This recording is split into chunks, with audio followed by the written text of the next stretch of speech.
ടോംസനോട് പെര പൊളിച്ച് പണിയാണെന്ന് എന്നെ കൊണ്ട് ചോദിപ്പിച്ചു. ടോംസൺ ഉണ്ടായി. ടോംസനോട് പെര പൊളിച്ച് പണിയാ, അല്ലാണ്ട് ഇവര് വീട് പണിയണ കാര്യം പഞ്ചായത്തില് അപേക്ഷിച്ചിട്ടുണ്ടായിരുന്നു.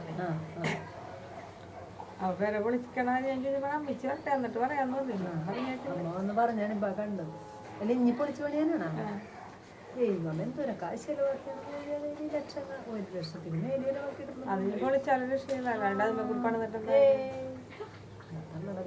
പറഞ്ഞോളൂ.